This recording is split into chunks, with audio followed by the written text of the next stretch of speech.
Brevi Foundation chalat li tu te chipe ule Bible thu kan share chok anga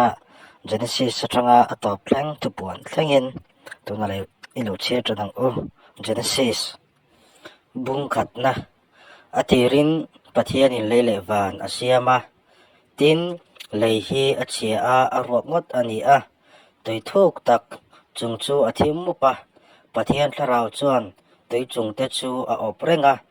tin pathianin eng lo ro se ati a ti chuan eng alo tamaya tin pathianin eng chu aina tha ati le a ti chuan pathianin eng le thim chu a then ta a tin pathianin eng chu chhuna vo a thim chu zan a vo a ti chuan tlai lam a oma jing lam a boka ani khat na chu tin pathianin tuile tuika ra chuan boruak zau tak sela chu chuan tuile tuite chu then ro se ati a ti chuan pathianin boruak zau tak chu asiama boruak zau tak hnuaia tui tele boruak zau tak chunga tui te chu a then ta a chutiang chu alo ni ta a tin pathianin boruak zau tak chu van a vo a ti chuan tlai lam a oma jing lam a boka ani ni na chu tin pathianin van hnuaia tuite chu mun khata khom sela khomol chu langro se ati a ti chuan chutiang chu alo ni ta a tin pathianin khomol chu lei a vo a tui khom te chu tui fin riat te a vo a tin pathianin chu aina tha ati hle a tin pathianin lein hnim te thla chinai te theikung leya anma ni chi dan tur angara ara chunga achi te chu chuaro se ati a ti chuan chu tiang chu lo ni ta a ti chuan lei chuan hnim te thlai anma ni chi dan tur anga chinai te thing anma ni chi dan tur angara ara chunga achi te chu a chuata a tin pathianin aina tha ati le a ti chuan tlai lam a oma jing lam a boka ani thum na chu tin pathianin chun le zan then na turin van boruak zau taka chuan en tu te sela chung te chu chin chia na te hun bi te ni te kum te hriat na tur ni ro se lei chung en turin van boruak zau taka chuan en tuwa te bok ro se ati a ti chuan chutiang chu alo ni ta a ti chuan pathianin en tu ro pui zok chu chhun ro rel turin en tu ro pui lo zok chu zan ro rel turin asiama arsi te po khi asiam poka tin pathianin chung te chu lei chung en tu le chhun chunga le zan chunga ro rel tu le eng le thim then turin van boruak zau taka khian ada ta a ti chuan pathianin chu aina tha ati hle a ti chuan tlai lam a oma jing lam a boka ani li na chu tin pathianin tuite chuan thil siam che thei nun na nei te tan nun na nei te tam tak chua theu sela sawa te po van boruak zau tak zol duaya leichunga chuan thlok ro se ati a ti chuan pathianin tui fin riat lian pui te chu asiama thil nung che thei tin reng tuin a chua theu te chu anma ni chi dan tur ang thewin asiam boka savatha nei tin reng po anma ni chi dan tur ang thewin asiam boka tin pathianin chu aina tha ati le a tin pathianin chitam tak thla in lo pung ula tui fin riat tui te tikhat ro u sawa te po leya pung ro se ti in mala soma ti chuan tlai lam a oma jing lam a boka ani nga na chu tin pathianin lei chuan thil nung anma ni chi dan tur ang thawin rante randung te ramsa te anma ni chi dan tur ang thawin chuaro se ati a ti chuan chutiang chu alo ni ta a ti chuan pathianin ramsa anma ni chi dan tur ang thawin rante anma ni chi dan tur ang thawin laya bokwa kal zong te anma ni chi dan tur ang thawin asiama tin pathianin chu aina tha athle a tin pathianin kan an puin keima ni ang takin mihring siam ila an ni chu tuifin ria ta sangha chunga te ran dung le bokwa ka kal zong chunga te thu inei tirang u ati a ti chuan pathianin ama an puin mihring asiama pathian an pui ngein ani asiam ni mipa a le hmeichhia a asiam ani tin pathianin anma ni chu mal asoma pathian vekin an hnena chitam tak thla a lo pungin leilung hi lua khat ula in thu thoin om tira u tuifin ria ta sanga chunga te chungleng sava chunga te thil nung le bokwa kal zong chunga te thu nei tir bok ro u ati a tin pathian vekin ngai te u leichung zong a thla chinei om tin reng le thing tin reng thing chinei ra om na te chu ka pe che u ani in cho atan ani ang tin lei satin reng ne na te chungleng savatin reng ne na te lei bokwa kal nun na nei tin reng ne na te an cho atan nim hring tin reng ka pe ani ati a te chuan chu tiang chu alo ni ta a tin pathianin athil siam tin reng chu aina ngai te tha ati em a ti chuan tlai lam a oma jing lam a om boka ani ruk na chu bung ni na ti chuan leile van chu an chunga om ho zong te nen chuan siam zo ani ta a tin pathianin nisari nia chuan athil siam chu ati zawa nisari nia chuan acho santa a ti chuan pathianin nisari ni chu mal asoma aserta a chumini a chuan pathianin athil siam zong thu ngota asiam le kota asiam te chu acho santa ka wangin leile van siam dan chu hetiang hi ani lalpa pathianin leile van asiam ni khan le hnim reng hi le alo om lova le thai reng po hi alo trau hek lo lalpa pathianin le leichunga ro ala sur tir si lova leile tu turin mihring la an la om hek lo ama ero chu lei atangin chu malo chuaka leichung zong chu ati hnong thin ani tin lalpa pathianin leia vaivotin mihring asiama anara chuan nuna tho atholu ta ti chuan mihring chu minung alo ni ta a tin lalpa pathianin chaklama edena chuan huan asiama mihring siam chu ta chuan om tir ta a tin lei atangin lalpa pathianin thing mit latak le eimi tin reng a tau tira nuna thing po huan lai taka chuan a tau tir a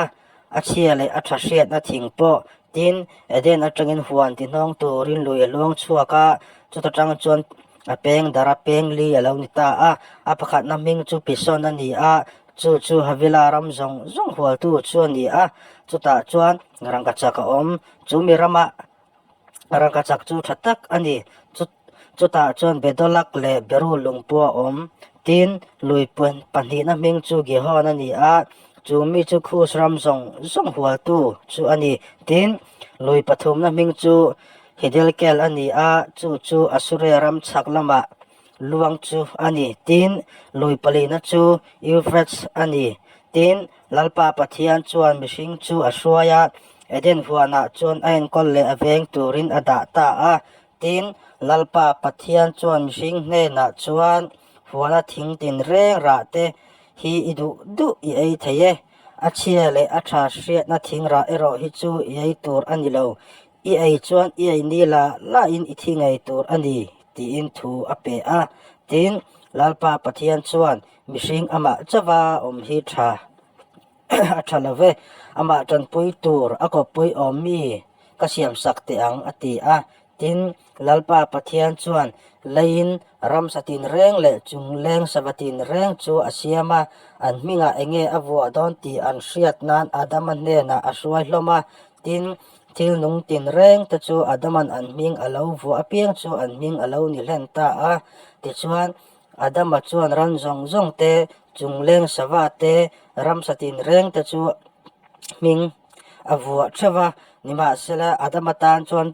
tanpui tur akopui omi an lova ti chuan lalpa pathian chuan adama chu to i takin amut thil tira ti chuan amu hil ta a tin anak ru pakhat ala a chu ti sa in aw pui tira tin lalpa pathian chuan adama lakan lak nak ru chu mai chia a asiama adama hne na aswaita a tin adama chuan hei zat chu ka ruang ru naya kati sa ang ti sa nei ngei chu ani mipa lakalak chu ani awangin mai chia ti tur ani ang ati a chu tiangin mipai anu le pa akal sananga an pui awonang ti chuan ti sapum khat an lo ni to ang tin adama le anu pui chu an pahniin sarwakin an oma an zak lem lova bungthumna tin lalpa pathianin ramsa asiam zong zonga chuan rula fing vervek bera ti chuan adi chuan meche hne na chuan pathianin huana thingra reng reng hi in ei tur ani lo ati elo mo ati a tin mai chia chuan ru hne na chuan ti love huana thingra te hi kan ei thei asin huan lai taka thing omra ero chu pathianin in ei tur ani lo to po in tok tur ani lo chu ti lo chuan in thi ang ati ani ati a tin ru chuan meche hne na chuan thite su e in ei ni apang chuan in mit alo waranga a chele a tha sia in pathian ang in lo ni don ti pathianin a reng ani chu ati a ti chuan mai chia chuan thingra chu ei mi ani ti le mit la tak ani ti le mi ti fing turin thingra it om tak ani ti a hria chuan ara then khat chu alova a ita a tin a pasal a peve a ani point ai ve ta a ti chuan an pahnih chuan an mit alo vara saruak an ni an lo in shata a ti chuan theipui hna an thui khawma ponfen an siam chapa tin lalpa pathian chu huana tlai ni nema aleng thom chu an lo hria a ti chuan adama le an pui chuan huana thingzinga chuan lalpa pathian chu an lo biruk santa a tin lalpa pathian chuan adama chu akova anena khoya ngei om ati a tin ani chuan huana i thom ka hria a sarua ka om kani awangin ka hlauta a ti chuan ka birota ani ati a tin ani chuan saruak ini tuin nge hril che thingra iai lo tur ka ti tlat che kha eta ani mo ati a tin adama chuan miom pui tura i mei che mi pek nge khan thingra chu mi pe a kaita ani ati a tin lalpa pathian chuan mei che hne na chuan i thil ti hi eng ti ziange ni le ati a tin mei che chuan rulin mi ti der a kaita ani ati a tin lalpa pathian chuan ru hne na chuan hetiang hi iti awangin ran zong le ram satin re zinga chuan an chedongin iom big anga bok khopin ikal to anga idam chu zogin veivut iai bok tur ani tin nangle mai chia hi ka in do tirang chewa i thla tele a thla te po kala in do tir bokang chu mi chuan ilu ala ti thitling anga nangin ike artui ila ti thitlingang ati a mai chene na chuan i hriom na tele inaw pai na chun sa takin katipung anga hriom takin fa i hring thin anga nima sila i du zong chu i pasal lam ani anga ani chuan i chunga thu anei fawang ati a tin adama hne na chuan in pui thu i zoma thing pakhat ara i tur ani lo tia thu ka pek chekha ara i awangin leihin nangma awangin an chedongin a omta ani idam chu zongin rim taka thukin ara chu yei to ang hling le buar te po a chua sakang che tin leya thlai chu yei to ang tin leya ikir le ma lo chuan i hmai thlan tui luang zoin cho i ei to ang lei atanga lak chua in si a veivut ini a veivuta ikir le tur ani ati a tin adama chuan an pui chu minung zong nu ani wangin a hminga evi avu a tin lalpa pathian chuan adama tan le an pui tan chuan savun korfual te asiam saka a hak tir ta a tin lalpa pathian chuan ngai te u mihring chu a chhia le a tha hria in keimani ang an lo ni ta tuna chuan akuda banin nuna thingra chu lova ain kumkhua in anung da ange ati a chu wangin lalpa pathian chuan ama alak chuan a lei chu let turin eden huan ata chu atir chuak ta a chu te chuan mihring chu an hot chuak ta a tin nun na thingkong chu veng turin eden huan chak lampanga chuan cherup tele mai khan dei virton zok zok chu a om tir ta boka tin adamat chuan anupui evi chu apola ti chuan raya kaina asinga bunglina lalpa tanpuin mi pa kalau nei ta ati a tin anaw abela aron sing le a tin abela chu beram veng tua a oma kaina ero chu leilet tua a om tin anakina chuan heti hi ani a kaina chuan lalpa ne na hlan atan lova mi aron la a tin abela po chuan beram ruwa zinga ping ma se bertele athau chu aron la boka tin lalpa chuan abela le athil hlan chu aloma kaina le athil hlan ero chu alom ve lova ti chuan kaina chu athin ur ema amel chu alo dur tak khupa ti chuan lalpa chuan kaina hne na chuan enga tinge ithina ur enga tinge email alo dur ta thil iti that chuan lom hlo don lovem ni iti that lo ero chuan suwa chu kong kabula abok reng ani adu zong chu nangma hnen lam ani anga achunga thu inei tur ani ati a kaina chuan anaw abela hnena lova ife ang ati a tin heti hi lo ni a lova an online kaina chuan anaw abela chu abaya athat tamaya ti chuan lalpa chuan kaina hnena chuan inaw abela kha khongai om tak ati a tin ani chuan kaselo kanaw veng tu kani emni ati a tin ani chuan enge iti tak ni inaw ti sen o chuan lei atangin min awasin chu wangin lei ikut ata inaw ti sen dong tura aka lo ang tu ata hi an chedong inita lei ile po in achat na chu ape phal to lawang che laya hian tlan do le wak vai ilo nit to ang ati a tin kaina chuan lalpa hne imi shem na hi anasa ema katwar zo lawang ngai te nangin voina hian leichung ata mi hnat chuak ta chi a imit mu phak lova thuru ken ka om don ta a laya hian tlan do le wak vai kalo ni don ta si a ti chuan heti hi ani ang tu po mi mu apiangin mi that mayang ati a tin lalpa chuan an hena chuti ani chuan tu po kaina that apiang chu ale sari in achunga phuba lak ani ang ati a ti chuan mi in ama an hua an thalo nan lalpan kaina chu achin chia ta a ti chuan kaina chu lalpa nen ata chu achuaka eden chak lama not rama chuan om ta a tin kaina chuan an pui apola ti chuan raya enoka singa tin khua asiama akho minga chuan afapa ming choin enok ati a tin enoka chuan fapa irada anaya irada chuan fapa mehuja ela anaya mehuja ela chuan fapa mathusela anaya mathusela chuan fapa lameka anaya tin lameka chuan nupui pahnih anaya apakhat ming chu adai ani a pakhat ming chu zilai ani a tin adai chuan zabala asinga ani chu puan ina omran vultu ho thla tu ani anaw ming chu jubala ani a ani chu tingtang le pheng long tum tu ho zong zong thla tu ani tin zilai po chuan tubal kaina dar le thi hriam hrei tin reng cher tu asinga tin tubal kaina farnu chu na ami ani tin lameka chuan anu puite hna chuan adai le zilai te u ka osia ula lameka nu puite u ka to soi hingai thlar u mi ti thiang hlim awangin mi ka thata mi vuak thilin awangin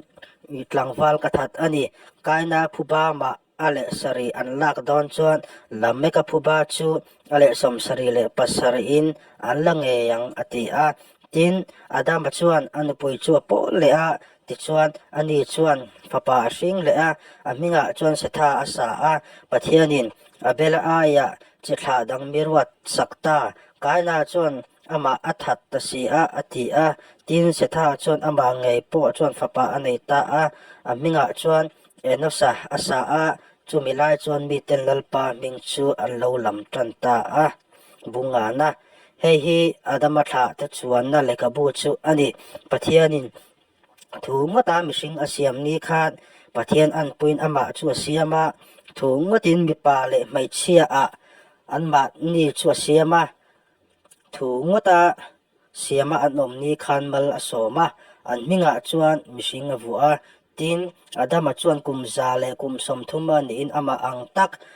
ama an pui nge fapa anaya aminga chuan setha asa a tin setha anei nu chuan adama chu kum zariat aladama fanu le fapa te anei le hloma ti chuan adaba dam chung zong zong chu kum zakwa le kum som thum ani a tin athita a tin setha chuan kum za le kum nga ani in fapa eno sa anaya tin eno sa anei nu chuan setha chu kum zariat le kum sari aladama fanu le fapa te anei le hloma ti chuan setha dam chung zong zong chu kum zakwa le kum som le kum ni ani a tin athita a tin eno sa chuan kum som kwa ani in fapa kenana anaya tin kenana anei nu chuan eno sa chu kum zariat le kum som le kum nga aladama fanu le fapa te anei le hloma ti chuan eno sa dam chung zong zong chu kum zakwa le kum nga ni a tin athita a tin kenana chuan kum som sari ani in fapa maha lalela anaya tin maha lalela anei nu chuan kenana chu kum zariat le kum som li aladama fanu le fapa te anei le hloma ti chuan kenana dam chung zong zong chu kum zakwa le kum som ani a tin athita a tin maha lalela chuan kum som ruk le kum nga ani in fapa jareda anaya tin jareda anei nu chuan maha lalela chu kum zariat le kum som thum aladama fanu le fapa te anei le hloma ti chuan maha lalela dam chung zong zong chu kum zariat le kum som kwa le kum nga ani a tin athita a tin jareda chuan kum za le kum som ruk le kum ni ani in fapa enoka neya tin enoka anei nu chuan jareda chu kum zariat aladama fanu le fapa te anei le hloma ti chuan jareda dam chung zong zong chu kum zakwa le kum som ruk le kum ni ani a tin athita a tin enoka chuan kum som ruk le kum nga ani in fapa mathusela naya tin mathusela anei nu chuan enoka chu kum zathum chung zong pathian nen an leng dun thina fanu le fapa te anei le hloma ti chuan enoka dam chung zong zong chu kum zathum le kum som ruk le kum kwa kum nga ani a tin enoka chu pathian nen an leng dun thina tin a om talawa pathian in albauta ani tin mathusela chuan kum za le kum somriat le kum sari ani in fapa lameka neya tin lameka anei nu chuan mathusela chu kum sari le kum som sari le kum ni aladama fanu le fapa te anei le hloma tin mathusela dam chung zong zong chu kum zakwa le kum som ruk le kum kwa ani a tin athita a tin lameka chuan kum za le kum som riat le kum ni ani in fapa neya tin he mi nge hin lalpa an chelo le lei awanga kan na tho na le kota kan tho rim na a hian min thlomon to ang ti in aminga nawa asa a tin nawa anei nu chuan lameka chu kum zanga le kum som kwa le kum nga aladama fanu le fapa te anei le hloma tin lameka dam chung zong zong chu kum za sari le kum som sari le kum sari ni a tin athita a tin nawa chu kum zanga mi ani a nawa chuan fapa semate hamate jafetha te aneya